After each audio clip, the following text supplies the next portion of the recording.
कि एक दिन कवि बन के अबोध पूछते हैं, मांग क्यों भरती हो रोज मातु जान की। वाह। कि एक दिन कवि बन के अबोध पूछते हैं, मांग क्यों भरती हो रोज मातु जान की। तो बोली मुस्कुराए अम्ब, मांगती सलामती मैं उम्र बढ़ जाए मेरे करुणा निधान की। और जान गए जब मांग में सिंदूर डालने से लंबी आयु होती प्राण प्रिय भगवान की। खोज खोज नाग रेणु देह भर पोत लिया, राम जी भी बोली पड़े जय हनुमान। अद्भुत अद्भुत, जय हनुमान की। नहीं, कविताएं तो लिखी बहुत से संघ की विचारधारा से प्रेरित होकर अटल बिहारी वाजपेयी ने अच्छी कविताएं लिखी। हिंदू तन मन हिंदू जीवन रग रग हिंदू मेरा परिचय, हार नहीं मानेंगे रार नहीं ठानेंगे।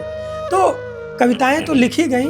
मेरा भी एक छोटा सा प्रयास था जो लोगों को पसंद आया। नहीं, मुझे इसमें एक चीज लगा कि इसमें संघ को सीधा पकड़ा गया है, एकदम जैसे फिल्म का टाइटल सॉन्ग होता है ना, उस तरीके से सीधा, हाँ यही संघ है। ऐसा भगवान शिव ने भी सिखाया कि रावण का अहंकार सर चढ़ बोल उठा, उंगली धरा पे रख शक्ति तोल देते हैं। क्या बात। और प्रेम भाव भर शिव शिव भजता तो आशुतोष शंकर बेमोल मोल देते हैं। मैं दया कर रहा हूं। भगवान ने किसी पे दया की, इसका मतलब उनकी कमजोरी नहीं थी। सही बात है।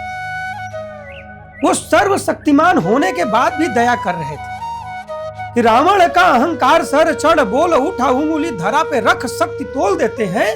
और प्रेम भाव भर शिव शिव भजता तो आशुतोष शंकर बेमोल मोल देते हैं। अवान पड़ी विपदा जो जगत पे नीलकंठ, हलाहल विष में भी पय घोल देते हैं। और राम राम रटन में भक्ति भाव भजन में बाधक बनोगे तो त्रिनेत्र खोल। लेकिन जब धर्म की हानि होने लगी, यदा यदा ही धर्मस्य ग्लानिर्भवति भारत, जब उन्हें लगा कि अब अर्जुन हारने लगेंगे, तब उन्होंने अपना निज धर्म को छोड़ करके समाज के, राष्ट्र के धर्म को धारण किया और उन्होंने पहिया उठा लिया। इसीलिए मैं कहता हूं कि सुख दुख की खबर रखते हैं नंदलाल मदन गोपाल कह, जिसने पुकारा है बांसुरी की धुन सुन संत जन तर गए। और गोप गोपियों को प्रेम करता आ रहा है, मित्रता की बात आई नंगे पांव दौड़कर, पांवों को सुदामा की निजासु से पखारा है। कि रंग व गुलाल ले लगाने चली मोहन को, रंगे लाल गाल लेके घूम रही। क्या बात है, एक बार रिपीट करिए। कि रंग व गुलाल ले लगाने चली मोहन को, रंगे गाल लाल लेके घूम रही मोहिनी। और प्रेम नेम भजन में डूब गया तन मन, गोपियों के संग संग झूम रही मोहिनी। और अगन लगन बढ़ती ही गई, पल पल मगन मदन पे ही धूम रही मोहिनी। और श्याम जिस मुरली को अधरों पे रखते थे, उसी बांसुरी को चूमते। हेलो दोस्तों, मैं हूं आयुष उपाध्याय एंड आज हमारे show smile and talk with Ayush में आज एक बेहद ही ख़ास मेहमान आए हुए हैं। एक बहुत अच्छे कवि जिन्होंने संघ पे एक ऐसी कविता लिखी है जो आज पूरे उत्तर प्रदेश में नहीं पूरे भारतवर्ष में वायरल हो रही है। स्वागत करते हैं अटल नारायण जी का। हेलो अटल जी, कैसे हैं आप? बढ़िया, नमस्कार। आपका ये जो सफ़र रहा कवि बनने का, उस पर हम बाद में बातें करेंगे। सबसे पहले हमारी बातें शुरू होंगी आपके संघ वाली कविता पे। इतना तेज़ी से वायरल हुए हैं आप, इतनी तेज़ी से तो महाकुंभ में वायरल गर्ल मोनालिसा नहीं वायरल हुई। ये आप लोगों का प्यार है। आप जैसे समाज में जो संघ को एक राष्ट्रीय दृष्टि और राष्ट्रीय समाज बनाने के लिए जो एक चेतना का भाव प्रवाहित करते हैं जी, ऐसे लोगों का संगठन मानते हैं, उन लोगों को अच्छी लगी, उन लोगों का प्यार मिला। एक कोटि कोटि स्वयं सेवकों को मेरा हार्दिक धन्यवाद है। बड़ा पसंद आया, मेरे फीड में आया। मैं इंस्टाग्राम चला रहा था, अचानक मेरे फीड में आया मोहनदास करमचंद गांधी। अच्छा, वो देखा तो मैं रुका, इतना सुन के जब मैं रुका तो मैंने उसके आगे देखा, यही संघ है। मैंने कहा यार ये तो फिर पूरा डीप में जाना पड़ेगा। फिर मैं और अंदर गया, प्रोफाइल चेक की, मैंने कहा अरे वाह, ये तो कमाल की कविता है। और शायद मेरे ख्याल से कि संघ पे कविता शायद किसी ने पहली बार लिखी है कि पहले ऐसी कविताएं आ चुकी हैं। नहीं, कविताएं तो लिखी बहुत से संघ की विचारधारा से प्रेरित होकर अटल बिहारी वाजपेयी ने अच्छी कविताएं लिखी। हम्म। हिंदू तन मन, हिंदू जीवन रग रग, हिंदू मेरा परिचय, हार नहीं मानेंगे, रार नहीं ठानेंगे। तो कविताएं तो लिखी गई। मेरा भी एक छोटा सा प्रयास था जो लोगों को पसंद आया। नहीं, मुझे इसमें एक चीज लगा कि इसमें संघ को सीधा पकड़ा गया है, एकदम जैसे एक फिल्म का टाइटल सॉन्ग होता है ना, उस तरीके से सीधा, हाँ यही संघ है। हाँ, ऐसा प्रयोग तो मतलब अभी तक शायद देखने को पहली नहीं बार हुआ मिला। है, यही संघ है। तो मैं चाहूंगा कि आप एक बार शुरू से इस कविता को दोहराएं। जरूर। कि प्रलयंकर की भी तपती से प्रकट हुई जो अंतर ज्वाला, समरस जीवन स्वप्न सजो कर हिंदू कण कण में भर डाला, और राष्ट्र चेतना मन में लेकर जनमानस की फुलवारी है। यही संग है, यही संग है, हम सब इसके अमर अंग हैं। वाह। बालक वृद्ध सभी सम हैं, सम है सब सेवक सब अधिकारी, और जाति पात ना पूछे कोई, भारत माँ सबकी महतारी। और आग जली जो नागपुरा में धधकाती है वह चिंगारी, उसी अग्नि से ज्योतित होकर हम सब देखो उदित चंद हैं। यही संग है, यही संग है, हम सब इसके अमर अंग हैं। और क्या होगा कि अमर बनेगा जीवन अपना, गौरवशाली देश बनेगा, शाखाओं का तंत्र बढ़ेगा, त्यागमयी परिवेश बनेगा, और जन जन तक हम पहुंचेंगे तो सुंदर सा संदेश बनेगा। इसी तथ्य को विश्व पटल पर पहुंचाने का सहज ढंग है। यही संग है, यही संग है, हम सब इसके अमर अंग हैं। कुछ लोग कहते हैं कि संघ केवल भारत तक ही सीमित है, हमारे जितने राज्य हैं, लेकिन ऐसा नहीं है। संघ अब अंतर्राष्ट्रीय संगठन हो गया है। अगर सामाजिक संगठन की बात की जाए और इसकी वृहदता देखी जाए तो इस पृथ्वी पर संघ सबसे बड़ा संगठन है जो समाज कार्य करता है। इस पृथ्वी पर सबसे बड़ा, इस पृथ्वी पर सबसे बड़ा संगठन है। ओके। कि रंग भिन्न है, ढंग भिन्न है, रूप भिन्न है, भूप भिन्न है, वेश भिन्न, परिवेश भिन्न है, कुछ कुछ के तो देश भिन्न है, पर भारत माँ पर दुख पड़ने पर फट जाती है सबकी छाती। यही संग है, यही संग है, हम सब इसके अमर अंग हैं। कुछ और पंक्तियां हैं इसमें बची हुई? इतना अद्भुत कविता लिख दिया आपने आपकी कलम से। अब ये सब तो जनता तय कर रही है, स्वयं सेवक तय कर रहे हैं। हाँ, वो मैंने देखा, इतना वीडियो आपकी सारी वायरल हो गई हैं, जितना भी इस कविता के जितने पार्ट हैं सब वायरल हो गए। और मैंने भी सुना, मेरी भी फीड में, मुझे भी बहुत मज़ा आया सुन के। जैसे मुझे मज़ा आया वैसे और लोगों को आ रहा है। जी बिल्कुल। किस प्रकार की कविता आप लिखना ज़्यादा पसंद करते हैं? ओज की कविताएं हम लिखते हैं जिससे, और ये चेष्टा रहती है कि जो हमारा मूल मंत्र है, राष्ट्र जागरण धर्म हमारा, मैं सोचता हूँ कि कुछ लिखूं तो जिससे अगर कुछ लोग जागृत हो सकें, जो राष्ट्र की चेतना का प्रवाह हो सके, ऐसा प्रयास रहता है लिखने में। एक राष्ट्रवादी शायर हैं आप, कवि हैं आप एक तरीके से, हमेशा कुछ ना कुछ राष्ट्रहित में लिखने का प्रयास करते हैं। कोशिश यही रहती है। बाकी माँ वीणा पाणी जो लिखवा दें, भक्ति रस में, ओज रस में, जो भी। इसके अलावा और क्या लिखा आपने? एक कोई और रचना अपनी सुनाइए। इसके अलावा मूलतः मैं घनाक्षरी छंद लिखता हूँ, और जो हिंदी का एक छंद की एक विधा है, जैसे दोहा, चौपाई, सोरठा, उसी तरह एक घनाक्षरी छंद है। मैंने हनुमान जी पे कविताएं लिखी, राम जी पे लिखी। हनुमान जी पे कविताएं लिखी आपने? जी। क्या बात कर रहे हैं आप, वाह। सुनाइए हनुमान जी वाली और राम जी वाली कविता सुनाइए, चाय पी लीजिए। हनुमान जी का रूप मन में सोचिए और एक छंद सुनिए कि लाल लाल नेत्र, वज्र के समान देह, रोम रोम राम राम राममय हनुमान जी। लाल लाल नेत्र, वज्र के समान देह, रोम रोम राम राम राममय हनुमान जी। और अंजना के सुत मातु जानकी को अति प्रिय, ज्ञानियों में श्रेष्ठ ज्ञानमय हनुमान जी। और कोटि सूर्य के समान तेज है ललाट पर, और पापियों के काल कांतिमय हनुमान जी, और राम में बसे हैं आप में बसे हैं राम, राम की कथा के वांगमय हनुमान जी। और मैंने देखा कि लोगों को लगता है कि जो सिंदूर होता है, सिंदूर जी, वो लोग ऐसा मानते हैं कि सिंदूर केवल विवाहिता के विवाहित होने का प्रमाण है जी, लेकिन यही लोग ऐसा मानते हैं नहीं हमेशा है। से। हनुमान जी को सिंदूर लगता है, क्यों लगता है? एक भक्ति की, त्याग की पराकाष्ठा को प्रतीक मानता हुआ वह सिंदूर हनुमान जी को क्यों इतना प्रिय है? ये दृश्य आप मन में सोचिए और मेरा छंद देखिए, एक शब्द चित्र बनाता हूं इसका जी, कि एक दिन कवि बन के अबोध पूछते हैं, मांग क्यों भरती हो रोज मातु जान के।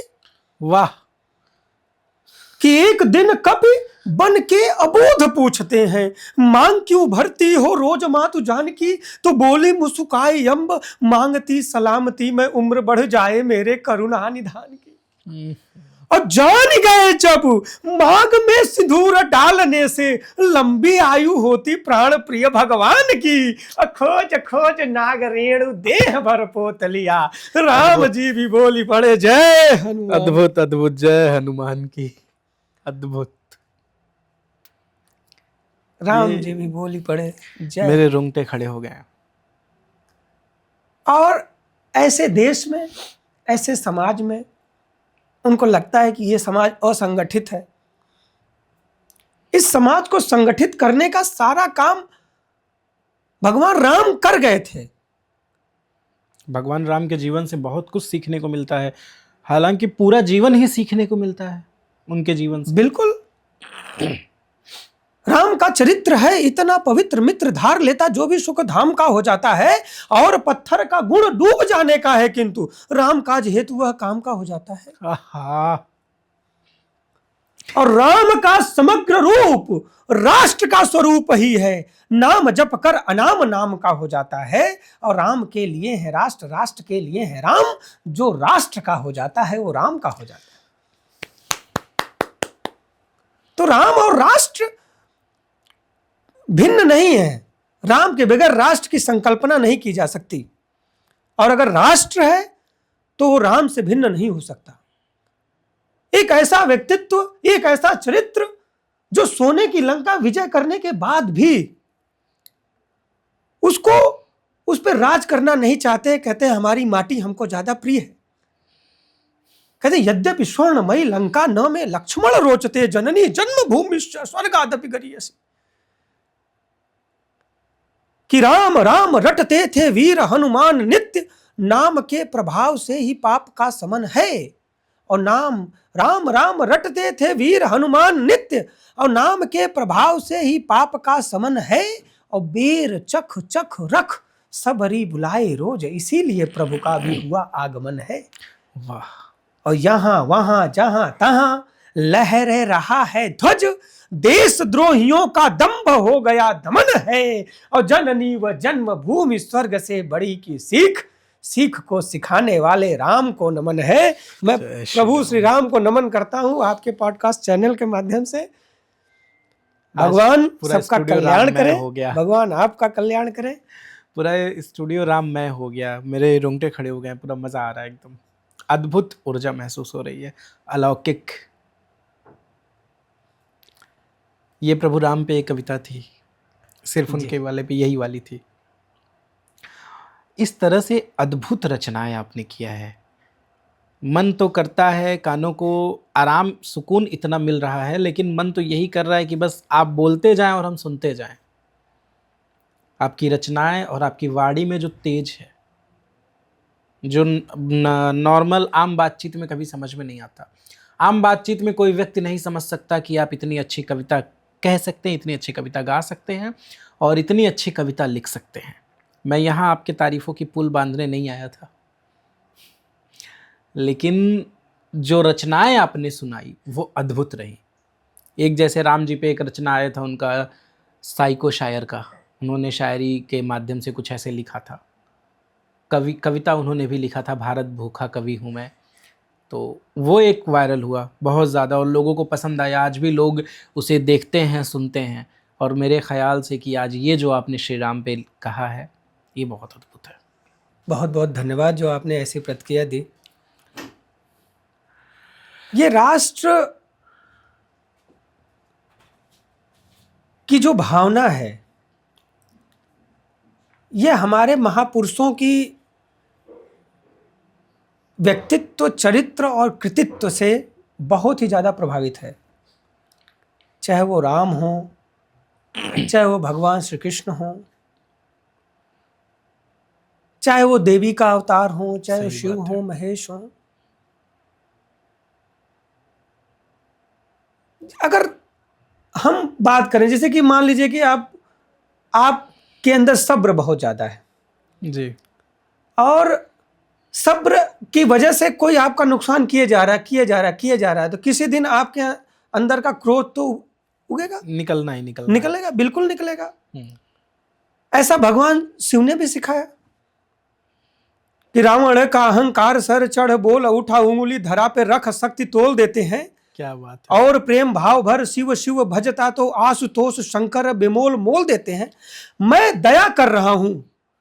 भगवान ने किसी पे दया की, इसका मतलब उनकी कमजोरी नहीं थी। सही बात है। वो सर्वशक्तिमान होने के बाद भी दया कर रहे थे कि रावण का अहंकार सर चढ़ बोल उठा, उंगली धरा पे रख शक्ति तोल देते हैं। और प्रेम भाव भर शिव शिव भजता तो आशुतोष शंकर बेमोल मोल देते हैं। और आन पड़ी विपदा जो जगत पे नीलकंठ, हलाहल विष में भी पय घोल देते हैं। और राम राम रटन में भक्ति भाव भजन में बाधक बनोगे तो त्रिनेत्र खोल देते। क्या बात है। तो जब जरूरत पड़ती है तब त्रिनेत्र खोलने की आवश्यकता पड़ती है। सही बात है। इसी प्रकार इस देश में जो युवा है वो भटका हुआ नहीं है, वो शक्ति से हीन नहीं है। हाँ, हनुमान जी की तरह शक्ति भूला भले हुआ हो, सत्य वचन, लेकिन हाँ, जब भी इस देश के लिए, इस समाज के लिए, इस राष्ट्र के लिए, राष्ट्र की सीमाओं के लिए जब उस शक्ति की आवश्यकता पड़ेगी तो यह युवा नेत्र खोलने के लिए भी तैयार है। तब वह युवा आयुष उपाध्याय बनने के लिए तैयार है।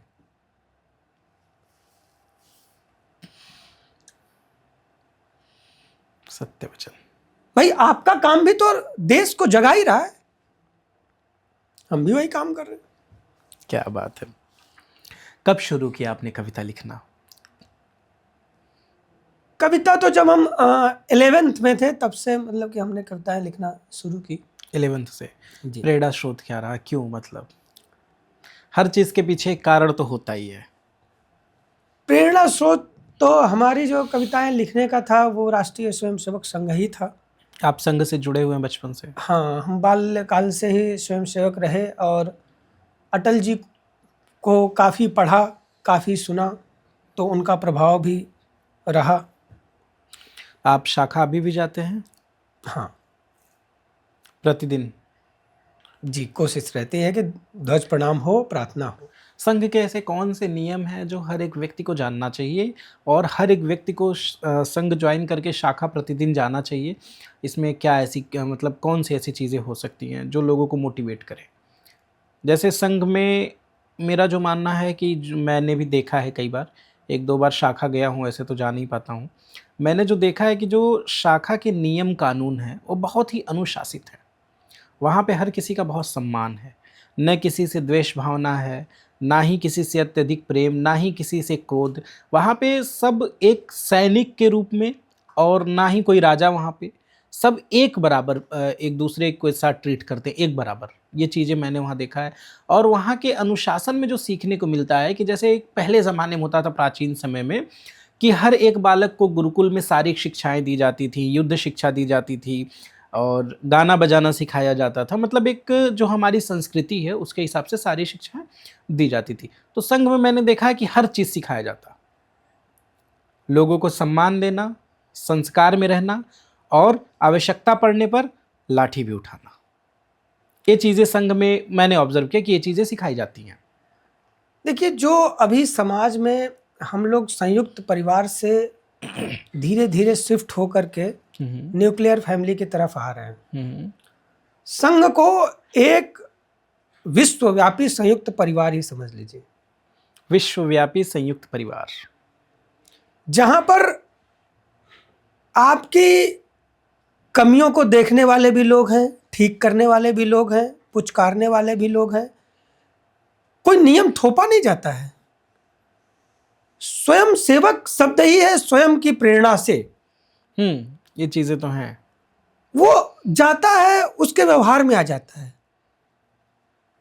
जैसे कि एक संयुक्त परिवार में घर का सबसे बुजुर्ग, घर का कोई बड़ा झाड़ू लगा रहा है, तो बच्चा भी धीरे धीरे धीरे झाड़ू लगाने के, उसके साफ सफाई करने के उसके अंदर गुण आ जाते हैं।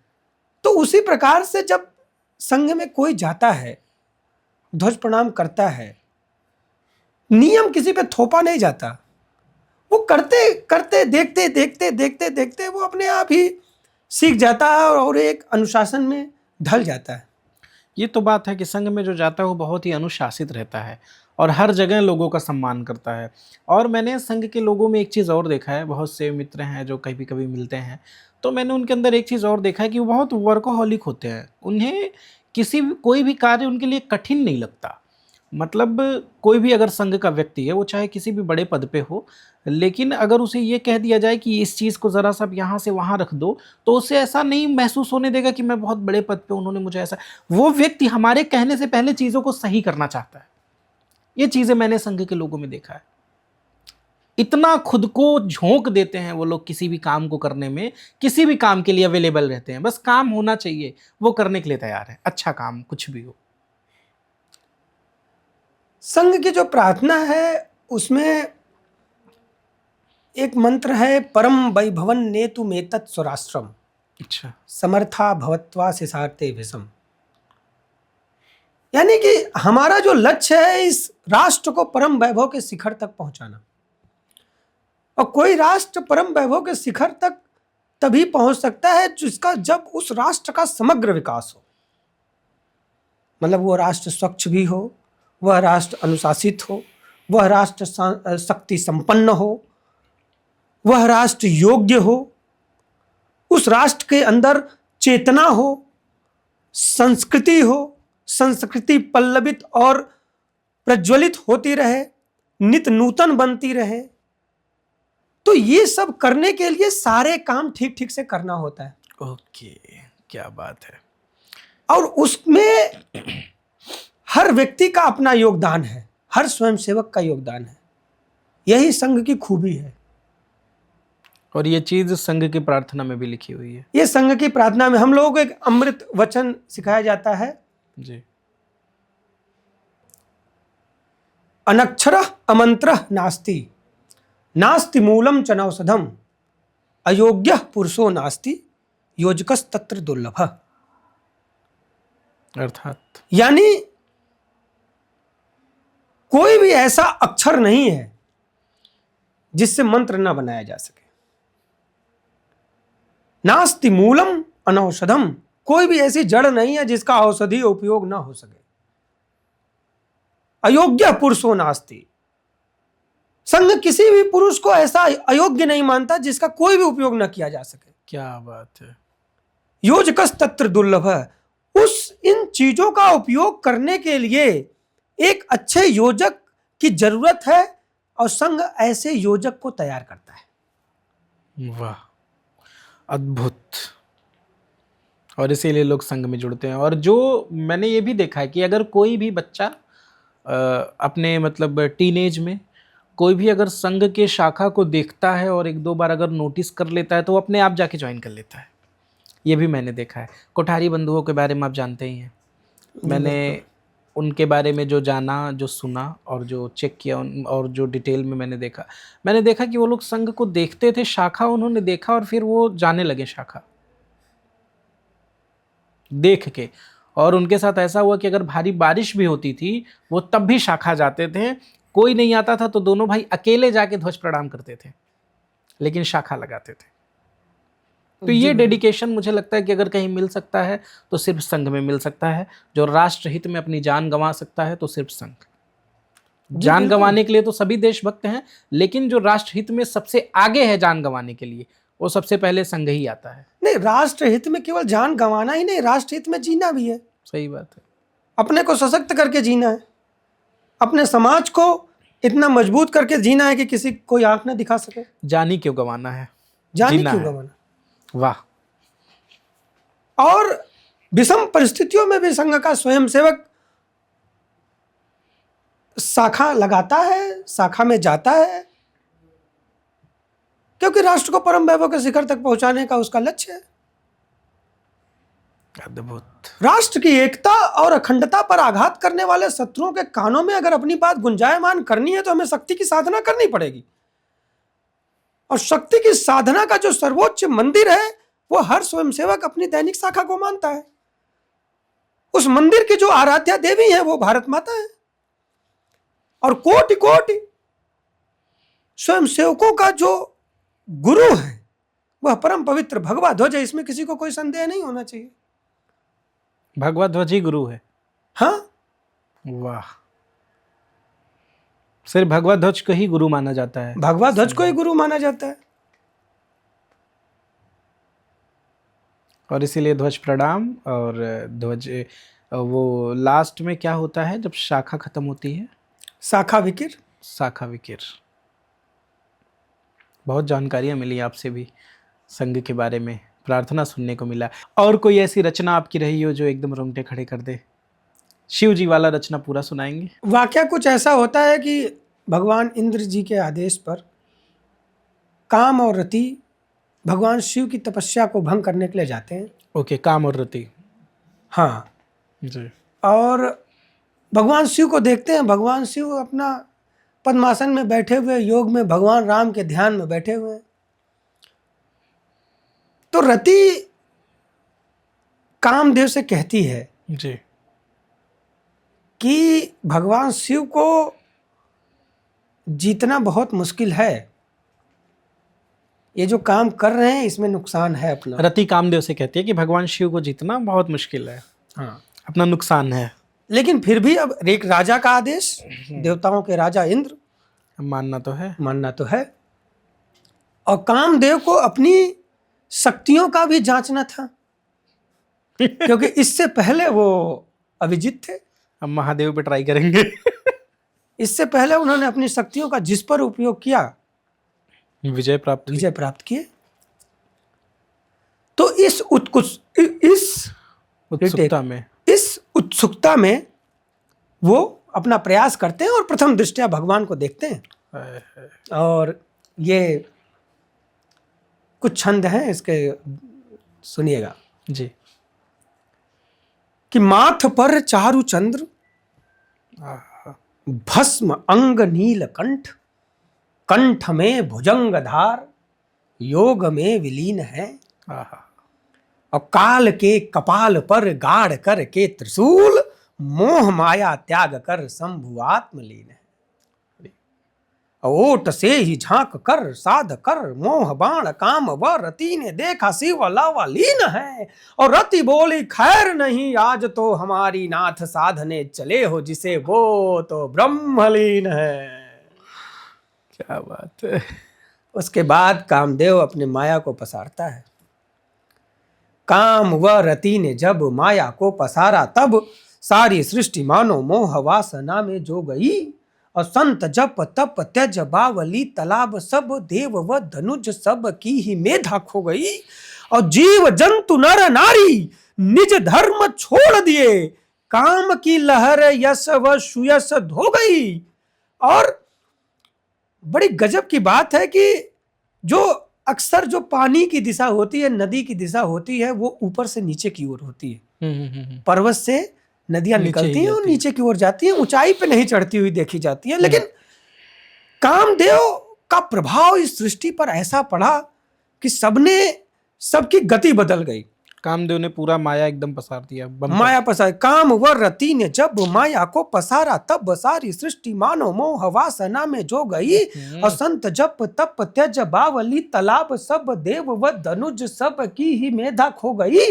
और जीव जंतु नर नारी निज धर्म छोड़ दिए, काम की लहर यस व सुयस हो गई। और पर्वतों से प्रेम करने को नदियों की दिशा, निज विपरीत अब ऊर्ध्वमुखी हो गई। क्या बात है, क्या बात है। लेकिन उसके बाद पूरी भी, सृष्टि पे प्रभाव पड़ा था, लेकिन उसके बाद भी भगवान शिव वो नहीं हिले। अपने जगह से डिगते नहीं है। पूरी सृष्टि बेहाल है। संत अपने मूल प्रवृत्ति को छोड़ दिए हैं। लता पृथ्वी से प्रेम करने के लिए झुके जा रही है, लेकिन भगवान शिव राम राम के ध्यान में बैठे हुए हैं। तब कामदेव सोचा कि अब अपने पूरे शक्तियों को लगाते हुए 5 बाण वो मार देता है। और रति को बोलता है कि तुम अपनी शक्ति को बढ़ाओ और मैं अपने 5 बाण मारता हूं, क्या होता है देखिए। कि काम व रति, कि कामदेव 5 बाण मार दिया खींच कर, गजब। हृदय पे लगा तो समाधि भंग हो गई। और शांति चित्त पट्ट पर भित्त चित्र बना था जो, बाण के आघात से वो छवि तंग हो गई। और व्याकुल हुए हैं शिव देखने को, कौन है वो, खोल दिया नेत्र तो धरा विढंग हो गई। और थर थर कांप रहे अंग भी अनंग के, जो देखते ही भस्मीभूत रति दंग हो गई। रति विलाप करती है। कामदेव के ऊपर दृष्टि पड़ चुकी है। और सृष्टि का क्या हाल है कि सूर्य चंद्र धूमकेतु निज मार्ग छोड़ दिए, और जल थल नभ तीनों लोक डोलने लगे। और डमरू का नाद डम डम डम करता है, विषधर शेष नाग मुख खोलने लगे। और बार बार रगड़ रहे हैं पांव नंदी जी भी, मानो पूरी सृष्टि की ही शक्ति तोलने लगे। और जर गया कामदेव पल भर में ही नाथ, त्राहि माम देव बोलने लगे। सब इंद्र का खेल था। इंद्र भगवान के चक्कर में बेचारे कामदेव जल चुका है। रति पति विहीन हो चुकी है। रति विलाप करती हैं। जब विलाप, पहले विलाप ऐसे अभी भी बहुत जगह होता है कि जब किसी ताकतवर व्यक्ति द्वारा किसी को मार दिया जाता है और जिसकी मृत्यु होती है उसके अंदर अवगुण होता है, तो अक्सर जो मारा है उसके गुणों का गुणगान करते हुए विलाप किया जाता है जी। तो रति कहती हैं कि रावण का, याद करती हैं कि भगवान शिव कब ऐसा करते हैं, वैसे करते नहीं है। कि रावण का अहंकार सर चढ़ बोल उठा, उंगली धरा पे रख शक्ति तोल देते हैं। और प्रेम भाव भर शिव शिव भजता तो आशुतोष शंकर बेमोल मोल देते। वाह, ये रति कह रही है। ये रति कह रही है कि रावण का अहंकार सर चढ़ बोल उठा, उंगली धरा पे रख शक्ति तोल देते हैं। और प्रेम भाव भर शिव शिव भजता तो आशुतोष शंकर बेमोल मोल देते हैं। और आन पड़ी विपदा जो जगत पे नीलकंठ, हलाहल विष में भी पय घोल देते हैं। और राम राम रटन में भक्ति भाव भजन में, बाधक बनोगे तो त्रिनेत्र खोल देते। आहा, क्या बात है। राम राम रटन में, भाई राम के ध्यान में बैठे थे भगवान, ये बाधक बने। इन्होंने पूरी सृष्टि को त्रस्त कर दिया काम से। भगवान शिव नहीं डिगे, फिर 5 बाण मार दिए। लेकिन जब राम जी के ध्यान में जब विघ्न पड़ा, तब भगवान को लगा कि अहंकार बहुत बढ़ गया है। तो राम राम रटन में भक्ति भाव भजन में, विप्रधेनु सुर संत हिता लीन मनुज अवतार, निज इच्छा निर्मित तनु माया गोगुन पार। कि जब इन पर संकट आता है तो भगवान आते हैं। ऐसा हमारा सनातन धर्म है। तो हर हर बम बम शिव शिव भज मन मोह माया त्यज शंभु के शरण आइए। और केश गंग अर्ध चंद्र भस्म अंग नील कंठ आशुतोष शंकर के मंत्र गुनगुनाइए। और साधु हैं ये, संत हैं ये, आदि हैं ये, अंत हैं ये, नाथ के भी नाथ हैं ये, मन में बसाइए। और काल के कपाल पर लिख कर मिटाने वाले भोलेनाथ बोल कर गाल को बजाइए। अद्भुत अद्भुत अद्भुत।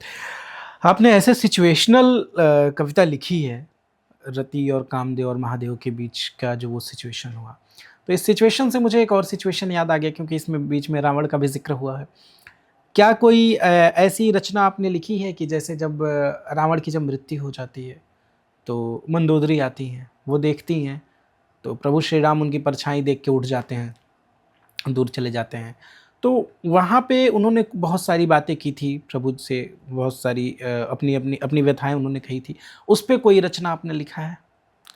नहीं, इस पे अभी मेरा लेखन कार्य चल रहा है। अच्छा, राम चल रावण रहा है। युद्ध पर चल रहा है। अच्छा उसमें एक दो छंद मैं आपको सुना देता हूँ। जी, अब आगे अभी अगर माँ सरस्वती की कृपा होगी तो जो आप कॉन्टेक्स्ट दिए उस पे भी कुछ माँ दे देंगी तो लिख देंगे। बिल्कुल। लेकिन राम रावण का युद्ध चल रहा है, दोनों बलवान हैं। और उस युद्ध का एक दृश्य देखिए, इस छंद की श्रृंखला है, आएगी कि एक क्षण में ही कभी धुत्तसा, दोनों तरफ से बाण चल रहे हैं, दोनों तरफ से बाण बाण चल रहे हैं, एकदम विकराल युद्ध चल रहा है कि एक क्षण में ही कभी धुत्त सा अंधेरा छाए, एक क्षण में ही कोटि सूर्य सा प्रकाश था। दोबारा रावण अपनी माया फैलाए हुए है कि एक क्षण में ही कभी धुत्त सा अंधेरा छाए, एक क्षण में ही कोटि सूर्य सा प्रकाश था। और एक क्षण में ही आंधियों का यो गुबार उठे, एक क्षण में ही रक्त रंजित आकाश था। भूल रहा हूं मैं थोड़ा सा भी, क्योंकि अभी क्या नया लिखे हैं आप? लेकिन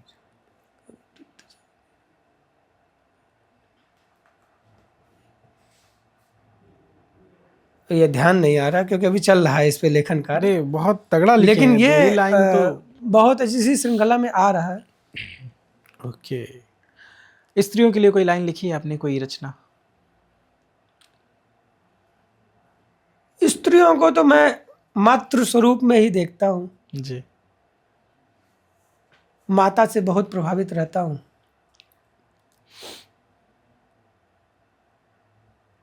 और मैं देवी ही मानता हूँ। कोई रचना? कि न मन है अम्ब जग दम्ब तुम्हें बार बार घोर अंधकार का तू करती समन है अविलंब लोभ मोह तम का जो चरण पखार करे माँ का आचमन है। हाँ हाँ। और चमन है अष्ट सिद्धि नव निधियों से भरा, चेतना का पुष्प करे पाप का दमन है। और दमन है मानस के सभी कुविचारों का जो नित्य नित्य करे माता आपको नमन है। वाह। तो ऐसे चलता रहता है। जिस विषय पर एक कविता आई थी कि पीयूष मिश्रा जी ने शायद लिखा है, मुझे एग्जैक्ट याद नहीं आ रहा, लेकिन जहाँ तक शायद उन्होंने ही गाया है, कि बहुत वायरल, बहुत हिट है, गाने के रूप में है कि आरंभ है प्रचंड बोले मस्तकों के झुंडे, आज जंग की घड़ी की तुम गुहार दो। उसमें एक लाइन है, अंत में आती है कि बहुत अच्छी लाइन है कि जिस कवि के कल्पना में प्रेम हो जिंदगी हो, उस कवि को आज तुम नकार दो, ऐसा कुछ करके है। इस प्रकार की कोई रचना है आपके पास जो लोगों को प्रेरणा दे दे, जैसे अगर कोई सुने तो उसे लगे कि हम जीवन में बहुत कुछ कर सकते हैं, जो एकदम निराश व्यक्ति बैठा हो वो उस कविता को सुन के, उस रचना को सुन के उसकी आशाएं आ जाएं, उसके अंदर ऊर्जा भर जाए? हाँ, क्यों निराश बैठे हो? कर ले तैयारी, अब जीतने की बारी, डर मत घबरा मत, जब तक सिरा में रक्त है, कर्म कर अभी वक्त। कौन है? किससे डरते हो? जो तुम्हारे सामने प्रतिद्वंदी है। कि कौन है, क्या है, कैसा भी हो सामने, हौसले को मत रख, बस लक्ष्य का ही नाम ले। कर्म के मार्ग में तू बोल किसका भक्त है, कर्म कर अभी वक्त है, कर्म कर अभी वक्त है। दो पलों की जिंदगी है, छोड़ कितना कर्ज है, हार का रस चख लिया तो जीत में क्या हर्ज है। कि दो पलों की जिंदगी है, छोड़ कितना कर्ज है, हार का रस चख लिया तो जीत में क्या हर्ज है। अब मैं का पुतला जल गया, क्यों राख में आसक्त है, कर्म कर अभी वक्त है, कर्म कर अभी वक्त है। ये आपकी खुद की रचना है जी। आपने कोई ऐसी रचना की है, मतलब इन सब से हट के, वीर रस से हट के, कोई प्रेम पे आपने कभी कोई रचना की है? आप हमको लगता है कि मेरी सारी रचनाओं के कॉपीराइट खुद ही लेना चाहते बातचीत करने के लिए बुलाए थे, 15 कविताएं सुन लिए।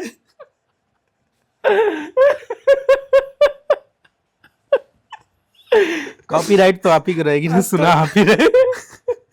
अब तो जान छोड़ो। अभी नहीं, अभी अपने पास बहुत वक्त है। सुनाइए, प्रेम पे कोई रचना है तो। सिंगार पे नहीं लिखता मैं ज्यादा। कभी नहीं लिखते?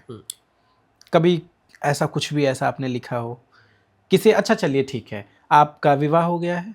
नहीं हुआ है। कॉलेज आपने किया है? जी। ये सब आपने किया। कभी आपको ऐसा नहीं लगा कॉलेज आप गए हो, कोई लड़की आपको मिली हो, बड़ी खूबसूरत लगी हो और उसकी खूबसूरती देख के आपको कोई रचना लिखने का मन कर दिया हो, आपने एकदम से दिमाग में शायरी या फिर कोई रचना आ गई हो? नहीं, ऐसा नहीं, बाल्यकाल से स्वयं सेवक था ना। अच्छा, तो तो मतलब पहले से मैटर पूरा सेट था। पूरा मैटर सेट है। लड़की को देख के दिल नहीं आता? प्रायोरिटीज सेट रहती हैं कि क्या करना टारगेट सेट है, है। जो घर वाले कुछ फैसले घर वालों के ऊपर छोड़ देने चाहिए। स्वयं सेवक होने के नाते, लेकिन आप एक स्वयं सेवक रहे हैं और आप बाल्यकाल से रहे हैं, तो आपको समस्या नहीं हुई किसी प्रकार की? जैसे लड़कियों को लेके कोई लड़की आके चाहती हो कि आप उससे प्रेम करें, कोई नहीं, तो लड़की बार बार स्वयं सेवक ये कब संघ ने कहा कि स्वयं सेवक को मतलब कि शादी नहीं करना चाहिए, किसी को नहीं प्रेम नहीं करना चाहिए? तो प्रेम आप नहीं फिर करना क्यों चाहिए। कह रहे हैं नहीं कि मैंने स्ट्रिक्ट रहा? मैं इसके इसलिए व्यक्तिगत मेरा वो था। नहीं, तो आपको कभी किसी लड़की ने प्रपोज नहीं किया? नहीं, ऐसा नहीं हुआ कभी। पहले से सब समझ जाती होंगी गर्लफ्रेंड ऑलरेडी होगी। ये उनका अपना विषय है। देख के समझ जाती होंगी कोई फायदा नहीं है, पहले से गर्लफ्रेंड होगी, है ना? ये उनका अपना विषय रहा होगा। नहीं, तो कब तक शादी ब्याह कर रहे हैं? घर वाले जब करते। अच्छा, ओके। 2 और रचनाएं सुना दीजिए। मुझे ऐसा लग रहा है कि मैं आपकी रचनाओं को सुनता जाऊं, जो आनंद मिला और जो ऊर्जा मिली, बहुत बेहतरीन। जिस चीज़ के बारे में मैंने बात की उस चीज़ की, चलिए मुझे याद आ गया, बहुत अच्छे व्यक्ति के बारे में रचना जानना है आपसे। वो व्यक्ति भी हैं, भगवान भी हैं, आपने लिखा ज़रूर होगा उनके बारे में, श्री कृष्ण। हाँ बिल्कुल, उनके बारे में ज़रूर लिखा होगा आपने। श्री कृष्ण एक ऐसा व्यक्तित्व, ईश्वर, प्रभु, नाथ, दीनानाथ, बहुतों के आराध्य, बहुतों के गुरु, बहुतों के प्रेरक, और मेरे तो भगवान। भगवान तो है ही। जाकी रही भावना जैसी प्रभु मूरत मूरत देखी थी दिन तैसी। लेकिन श्री कृष्ण का जो पूरा व्यक्तित्व है वो इतना समग्र है कि चाहे वो राम का हो चाहे श्री कृष्ण का हो, कि उनके हर एक्टिविटी से कुछ न कुछ सीखने को मिलता है। सत्य वचन है। मेरे हिसाब से तो श्री राम और श्री कृष्ण ये दोनों ऐसे महापुरुष रहे हैं, भगवान तो है ही, कि उनके जीवन से हमेशा कुछ ना कुछ सीख ही मिली है। उनके जीवन को जब भी देखा जाए तो हर बार एक सीख दे के जाते हैं। बिल्कुल, अगर कोई 100 बार रामायण पढ़ ले तो हर बार वो कुछ नया सीखेगा। बिल्कुल, और नए तरीके से सीखेगा, नए तरीके से सीखेगा। सुख दुख की खबर रखते हैं नंदलाल, मदन गोपाल कह जिसने पुकारा है, और बांसुरी की धुन सुन संत जन तर गए, और गोप गोपियों को प्रेम कर तारा है। और मित्रता, सुदामा को देखिए कि मित्रता की बात आई, नंगे पांव दौड़ कर पांवों को सुदामा के निजाश्रु से पखारा है। और अर्जुन सा वीर जब समस्त शस्त्र डाल दिया, तब जाके युद्ध मध्य पहिया को धारा है। उन्होंने प्रण किया था कि मैं शस्त्र नहीं उठाऊंगा, लेकिन जब धर्म की हानि होने लगी, यदा यदा ही धर्मस्य ग्लानिर्भवति भारत, जब उन्हें लगा कि अब अर्जुन हारने लगेंगे, तब उन्होंने अपना निज धर्म को छोड़ करके समाज के, राष्ट्र के धर्म को धारण किया और उन्होंने पहिया उठा लिया। तो इसीलिए मैं कहता हूं कि सुख दुख की खबर रखते हैं नंदलाल मदन गोपाल, कह जिसने पुकारा है बांसुरी की धुन सुन संत जन तर गए, और गोप गोपियों को प्रेम करता आ रहा है। मित्रता की बात आई नंगे पांव दौड़कर, पांवों को सुदामा के निजास्त्र से पखारा है। और अर्जुन सा वीर जब समस्त्र शस्त्र डाल दिया, तब जाके युद्ध मध्य पहिया को धारा। वाह, अर्जुन सा वीर जब समस्त्र शस्त्र डाल दिया तब जाके भीष्म के आगे उन्हें निस्तेज होने लगे थे। अच्छा, तब उन्होंने पहिया को उठाया। गोल है कपोल मुस्कान मृदु मंद मंद नयन विशाल कंठ वह जयंती मां। मतलब कि अगर आप उनको गोदी में खिलाने वाला लड्डू गोपाल समझेंगे तो आपको उस तरह से दिखेंगे वो कि गोल है कपोल मुस्कान मृदु मंद मंद नयन विशाल कंठ वह जयंती माल है, और सांवला है तन लाल लाल यधरों का रंग सूर्य भी लजाए ऐसा दीप्तमान भाल है। और चक्र चक्रधारी का, उसी कृष्ण का चक्र चक्रधारी का प्रकट हो रण बीच, काल क्या बचाएंगे जो काल का भी काल है। और जग को नचाने वाला नाचता है भजन पे, ऐसा मत वाला प्यारा मदन गोपाल है। क्या बात है। मतलब जो पूरा महाभारत का युद्ध करा दिया और गोपियों के भजन पे नाचते हैं, नाच रहे हैं, एक भक्त के भजन पर नाचते हैं, विदुर के घर जाके साग खाते हैं। इतना वर्सेटाइल व्यक्तित्व। हम लोग सौभाग्यशाली हैं जो राम कृष्ण गौतम की धरती पर हमको जन्म मिला है। श्री कृष्ण के चरित्र में और कौन सी ऐसी खूबी, मतलब कौन सी ऐसी चीज़ आपको लगती है? जैसे बहुत लोग कहते हैं कि कृष्ण के बारे में, कृष्ण अद्भुत रहे हैं। कोई एक ऐसी रचना आपने इस सिचुएशन पे लिखा है? जैसे वो क्या नाम था उनका, अरे जो कृष्ण को गाली दे रहे थे 100 गालियों का, जिनको वो था कि 100 गाली तक नहीं मारेंगे, जस्ट नाम रिकॉल नहीं हो रहा है। श्री कृष्ण के बुआ के लड़के, याद आया आपको? जिनको कृष्ण ने खुद बोला था कि 100 गालियों तक मैं इसका वध, इसके 100 पाप क्षमा करूंगा। नहीं, दुशासन तो नहीं थे। अरे वो नाम बहुत अच्छा नाम है, शिशुपाल। हाँ, शिशुपाल ने जब 100 गालियां दी थी तो उस पे कृष्ण ने जब अपना चक्र उठाया था, उस पे कुछ आपने लिखा है कि जब शिशुपाल गालियां देना शुरू किया और भगवान शांत रहे, अर्जुन क्रोधित हो गए, भीम क्रोधित हो गए, लेकिन भगवान सबको रोके रहे, शांत रहे, उस पे कुछ लिखा आपने? एक्चुअली भगवान जिससे जो कराना चाहते हैं उसको अपने रंग में रंग देते हैं। वो तो होना ही वो तो होना ही है, कौन रोक सकता है? वो एक अर्जुन को लगा कि सारा युद्ध वो लड़ रहे हैं, फिर भगवान धीरे धीरे बताने लगे कि आपके रथ पर हनुमान जी स्वयं विराजमान थे। तो भगवान जिसको जो कराना चाहते हैं उसको अपने रंग में रंग लेते हैं, और जो भगवान के रंग में रंग जाता है। मैं इस वाक्या का हम बता रहे हैं आपको, बताइए। माता राधा एक बार भगवान को रंग लगाने के लिए जाती है और उन्हीं के रंग में रंग जाती है। माता यशोदा, राधा सॉरी, राधा कि रंग व गुलाल ले लगाने चली मोहन को, रंगे लाल गाल लेके घूम रही मोहिनी। क्या बात है, एक बार रिपीट करिए। कि रंग व गुलाल ले लगाने चली मोहन को, रंगे गाल लाल लेके घूम रही मोहिनी। और प्रेम नेम भजन में डूब गया तन मन, गोपियों के संग संग झूम रही मोहिनी। और अगन लगन बढ़ती ही गई, पल पल मगन मदन पे ही धूम रही मोहिनी। और श्याम जिस मुरली को अधरों पे रखते थे, उसी बांसुरी को चूम रही। तो भगवान जिसको जिस रंग में रंगना चाहे उसको रंगवा लेते। राधा कृष्ण पे कोई और रचना?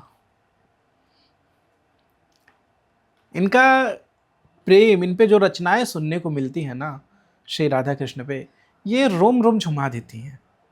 चाहे किसी की भी हो, किसी ने भी लिखी हो, कभी इनके ऊपर जो भी आज तक रचना मैंने सुनी, कोई ऐसी रचना नहीं रही कि जो कहीं से भी ऐसा लगे कि मजा नहीं आ रहा है।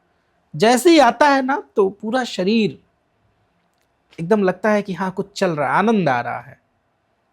एक और रचना सुना दीजिए कृष्ण और राधा की। एक्चुअली राधा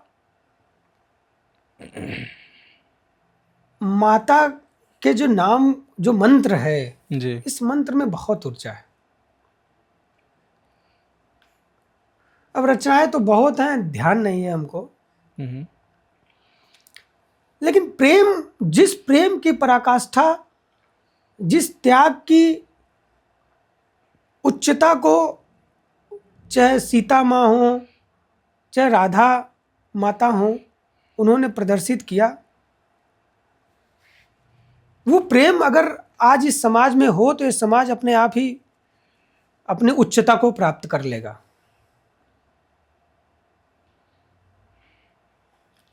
सही बात है।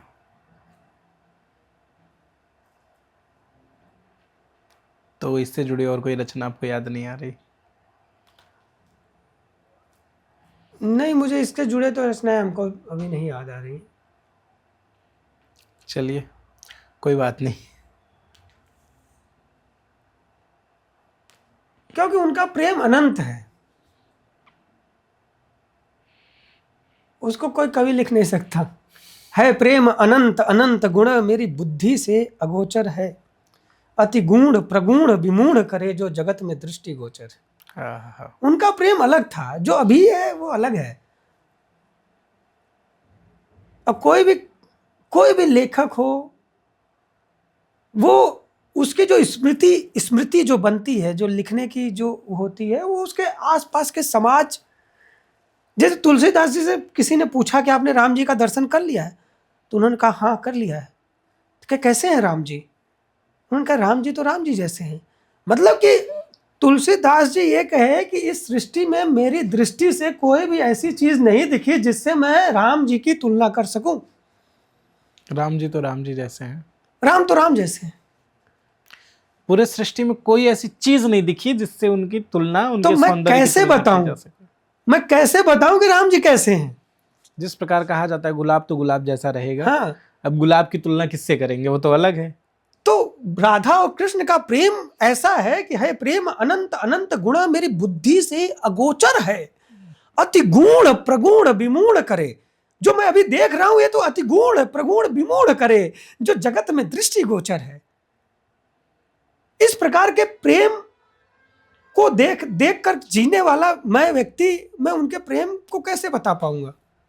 यहां भंवर का प्रेम कुमुदनी से परिभाषा दुनिया देती है, वह प्रेम नहीं आकर्षण है जो निज हित खातिर होती है प्रेम सही उस पुष्प का ही जो कटके शीश समारा है। पहले फूल टूटता है, तोड़ा जाता है, फिर जाके भगवान के सर पर चढ़ता है प्रेम सही उस पुष्प का ही जो कटके शीश समारा है, वही प्रेम बसे अब हर दिल में, इतना सा लक्ष्य हमारा है। क्या बात है, इतना सा लक्ष्य अद्भुत अद्भुत गाया आपने। आपकी सारी रचनाएं दिल को छूने वाली हैं और रोंगटे खड़े कर देने वाली हैं।